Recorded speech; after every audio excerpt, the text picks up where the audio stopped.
Hello everyone, कैसे हैं आप लोग। तो एसएससी ने सीजीएल 2026 का नोटिफिकेशन जारी कर दिया है और ये 21 मई 2026 को जारी हुआ था। और तो जो भी कैंडिडेट सीजीएल ग्रेजुएट लेवल की तैयारी कर रहे हैं वो इसे अप्लाई कर सकते हैं। आइए समझते हैं नोटिफिकेशन के बारे में। तो देखिए यहाँ पे date of submission of online applications, तो ये 21 मई से एप्लीकेशन स्टार्ट है और ये 22 जून तक, लास्ट डेट कब है 22 जून तक हम अप्लाई कर सकते हैं। Last date and time for receipt online application, जो ऑनलाइन एप्लीकेशन की लास्ट डेट है वो 22 जून को 11 बजे रात तक है। इसी तरह फी पेमेंट, जो आपको फीस जमा करनी है, उसकी लास्ट डेट 23 जून 2026 को 11 बजे रात तक है। ठीक है, आपको यहाँ पे एग्जाम कब होगा ये इसके बारे में दिया हुआ है। Tentative schedule of tier 1 computer based examination, ये आपका अगस्त या सितंबर 2026 में होगा। और tentative schedule of tier 2 computer based examination, ये आपका दिसंबर 2026 में संभावित है। और यहाँ पे एक हेल्पलाइन नंबर दिया गया है, अगर किसी भी तरह की कोई दिक्कत है तो आप इस पे टोल फ्री नंबर पे बात भी कर सकते हैं। तो आइए आगे समझते हैं इसमें क्या क्या है। तो यहाँ पे ये डिटेल्स ऑफ द पोस्ट, कितनी तरह की पोस्ट हैं उसके बारे में बताया गया है। जैसे assistant audit officer central cadre, और ये किस मिनिस्ट्री डिपार्टमेंट के अंतर्गत आता है वो दिया हुआ है। ये ग्रुप बी सर्विस है, यहाँ पे ग्रेड पे वगैरह दिया हुआ है, ये आप देख सकते हैं। और इसमें एज लिमिट दी हुई है, हर पोस्ट के सामने एज लिमिट दी हुई है कि कितनी एज होनी चाहिए। इसी तरह सेकंड पोस्ट है assistant audit officer state cadre, third post है assistant accounts officer state cadre, और ये एज लिमिट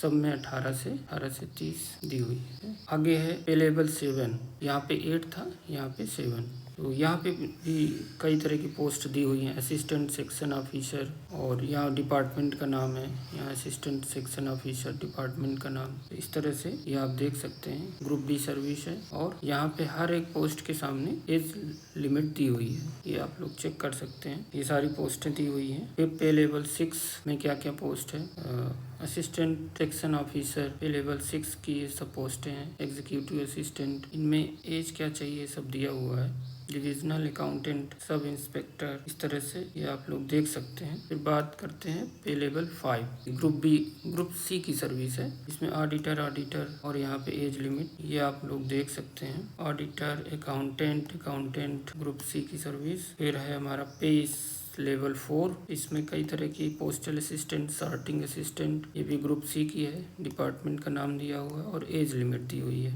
ओके, तो इस तरह से आप ये कई तरह की पोस्टें इसमें निकली हुई हैं, तो इनको आप देख सकते हैं। आगे चलते हैं, बात करते हैं वैकेंसीज एंड रिजर्वेशन। तो यहाँ पे वैकेंसीज और रिजर्वेशंस के बारे में बताया गया है। और नेशनलिटी, सिटीजनशिप, ये आप लोग देख सकते हैं। एज लिमिट अगर किसी पोस्ट के लिए 18 से 27 साल एज लिमिट रखी गई है तो उस कैंडिडेट का जन्म 2 अगस्त 1999 से पहले नहीं होना चाहिए और 1 अगस्त 2008 के बाद का नहीं होना चाहिए। इसी तरह जिस पोस्ट की एज लिमिट 20 से 30 साल है, उनमें उनका जन्म 2 अगस्त 1996 से पहले नहीं होना चाहिए और 1 अगस्त 2006 के बाद का नहीं होना चाहिए। इसी तरह जिस पोस्ट की लिमिट 18 से 30 ईयर है एज लिमिट, उनका जन्म 2 अगस्त 1996 से पहले नहीं होना चाहिए और 1 अगस्त 2008 के बाद नहीं होना चाहिए। इस तरह से ये आप एज लिमिट देख सकते हैं। यहाँ पे एज रिलैक्सेशन दिया हुआ है। SC ST को 5 साल, OBC 3 साल। तो इस तरह से जो भी जिस कैटेगरी का है तो वो अपना एज रिलैक्सेशन उसको मिलेगा एज लिमिट में। ये सब चीज़ें आप देख सकते हैं। और आगे चलते हैं, यहाँ पे बताया गया कि एक्स सर्विसमैन इसे कहेंगे, तो उसके बारे में आप लोग पढ़ सकते हैं। Process certification and format certificates. आगे चलते हैं। अब यहाँ पे काफ़ी इम्पॉर्टेंट चीज़ है ये। यहाँ पे जैसे क्वालिफिकेशंस के बारे में बताया गया, जैसे असिस्टेंट ऑडिट ऑफिसर है सेंट्रल कैडर, तो इसेंशियल क्वालिफिकेशन क्या है, bachelor's degree from a recognised university or institute.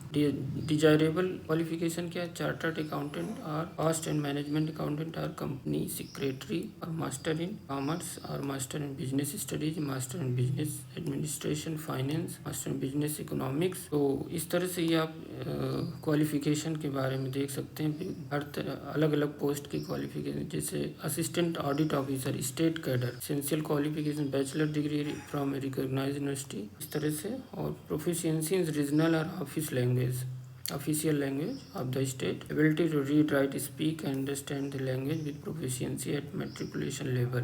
matriculation level पे उसकी रीजनल या ऑफिशियल लैंग्वेज होनी चाहिए। तो ये आप डिजायरेबल क्वालिफिकेशन देख सकते हैं। इस तरह से हर एक पोस्ट के उस नीचे दिया हुआ है कि एलिजिबिलिटी क्या है, एसेंशियल क्वालिफिकेशन क्या होनी चाहिए, डिजायरेबल क्वालिफिकेशन क्या है। इस तरह से आप देखते हैं junior statistical officer, bachelor degree in any subject from recognised university और institute with at least 60% marks in mathematics at 12th standard. ये आप देख रहे हैं bachelor degree in any subject, statistics में बैचलर डिग्री होनी चाहिए। ठीक है, तो ये सब सारी पोस्ट दिया हुआ है। ऑल अदर पोस्ट के बारे में देख लीजिए, तो ये आप लोग पढ़ सकते हैं। अप्लाई कैसे करना है, तो ये एनेक्स्चर 3rd और 4th में दिया हुआ है कैसे अप्लाई करना है। ठीक है, तो सबसे पहले आपको OTR वन टाइम रजिस्ट्रेशन करना होगा।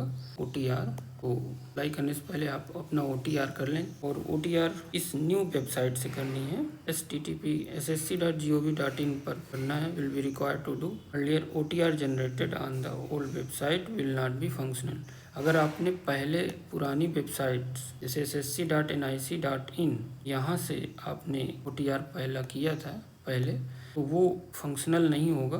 आपको ये नई वेबसाइट से OTR करना पड़ेगा, तभी आप अप्लाई कर पाएंगे। तो ये इस बात का आप ध्यान रखिएगा, इसको देख लीजिएगा। और यहाँ पे आगे दिया होगा कि, और इसके बारे में दिया है कैसे अप्लाई करना है, क्या करना है, तो ये आप लोग देख सकते हैं। आगे चलते हैं। एप्लीकेशन फ़ी, तो ये 100 रुपीज़ ये इसकी फ़ीस है, और जो रिजर्वेशन वाले बच्चे हैं उनको छूट दी गई है। तो ये आप फीस के बारे में देख सकते हैं। आप ऑनलाइन पेमेंट भी कर सकते हैं, नेट बैंकिंग वगैरह, ये आप देख सकते हैं। और ये 23 तारीख को 11 बजे रात तक कर सकते हैं। ठीक है, आगे चलते हैं। अगर एप्लीकेशन फॉर्म करेक्शन के बारे में दिया हुआ है, ये 29 जून से 1 जुलाई 2026 तक 11 बजे तक होगा।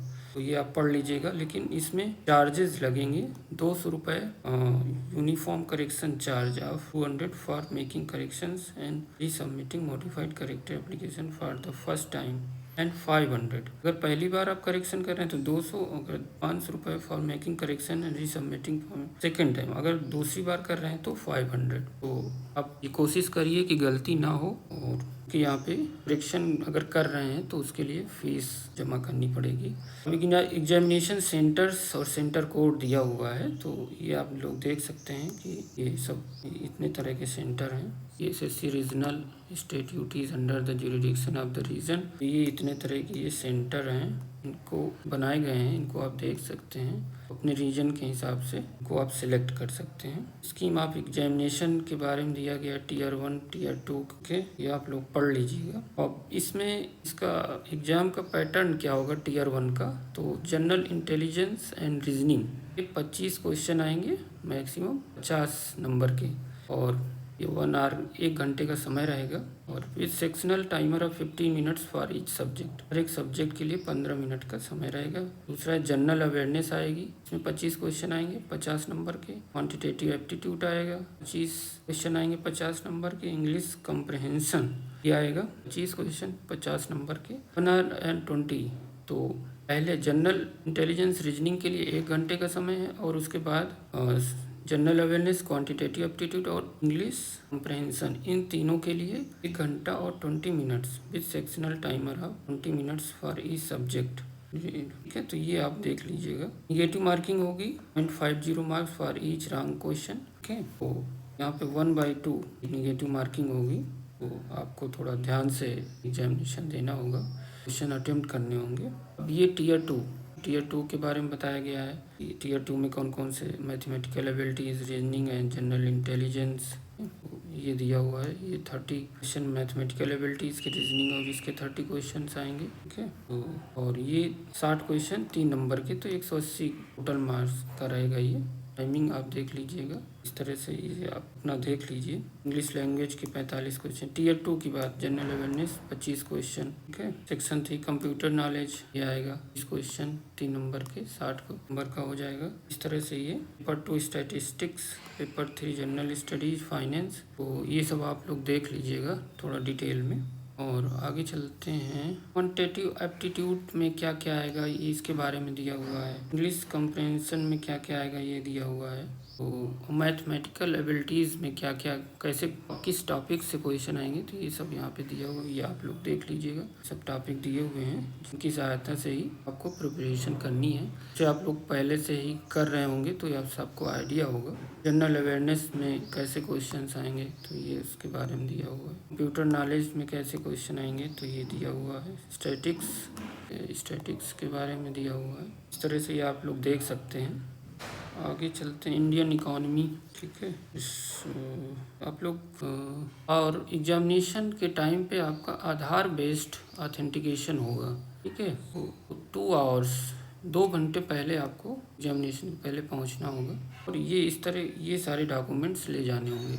Passport size colour photographs, original valid photo, ID proof, date of birth, इसमें डेट ऑफ बर्थ प्रिंटेड हो, mission certificate, Aadhaar card print out of Aadhaar, ये सारे डॉक्यूमेंट्स आपको लगेंगे। ठीक है, तो ये आप देख लीजिएगा। आगे दिया हुआ डॉक्यूमेंट वेरिफिकेशन फाइनल रिजल्ट के बाद जो होता है उसके बारे में दिया हुआ है, ये आप लोग पढ़ सकते हैं। आगे चलते हैं, मोड ऑफ सिलेक्शन बारे में आप पढ़ लीजिएगा, इसके बारे में आप लोग देख लीजिए। काफ़ी बड़ा नोटिफिकेशन है। तो अगर कैंडिडेट किसी भी तरह गलत काम करते हुए पाया जाता है तो उसके लिए ये उसका अभ्यर्थन निरस्त कर दिया जाएगा।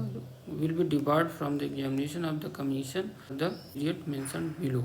इस तरह से ये अगर कोई चीटिंग अगर प्रैक्टिस वगैरह कोई एग्जामिनेशन के समय करते हैं तो डिबार्ड पीरियड है कि 2 साल के लिए। अगर इस तरह की चीज़ें पकड़ी गई तो 2 साल, बिना बताए हुए आप एग्जामिनेशन वेन्यू छोड़ते हैं तो उसमें भी 2 साल की आप डिबार कर दिए जाएंगे। ये इस तरह से यहाँ पे दिया गया है, तो आप लोग अच्छे से एग्ज़ाम दीजिए। चीटिंग वगैरह नहीं करेगा। ठीक, आगे चलते हैं, फोटो वगैरह कितनी साइज़ की क्या लगेगी तो ये आप लोग देख लीजिएगा। और सर्टिफिकेट वगैरह अगर आप लगा रहे हैं तो किस फॉर्मेट में होना चाहिए ये यहाँ पे दिया हुआ है, तो ये सब आप देख लीजिएगा। यहाँ पे procedure for online application, 1 time registration कैसे करना है सब यहाँ पे दिया हुआ है। तो इसको आप पढ़ के और यहाँ इस वेबसाइट पे जाके इसको करना है, justice.gov.in। पहले जो वेबसाइट थी वो अलग थी, तो इस नई वेबसाइट में OTR जनरेट करना, उसके बाद सारे प्रोसेस फॉलो करने हैं। तो ये आप लोग देख लीजिएगा। 1 टाइम रजिस्ट्रेशन स्पेसिमेन, यहाँ पे ये पूरा दिया हुआ है, फिगर के द्वारा एक्सप्लेन किया गया है कैसे करना है OTR। और तो OTR करेंगे तो रजिस्ट्रेशन नंबर मिल जाएगा और उसके बाद आप एप्लीकेशन स्टार्ट कर सकते हैं। ठीक है, तो ये इसके बारे में दिया हुआ है, इसको आप समझ सकते हैं। ऑनलाइन एप्लीकेशन फॉर्म बारे में दिया हुआ है, ये आप लोग पढ़ लीजिएगा।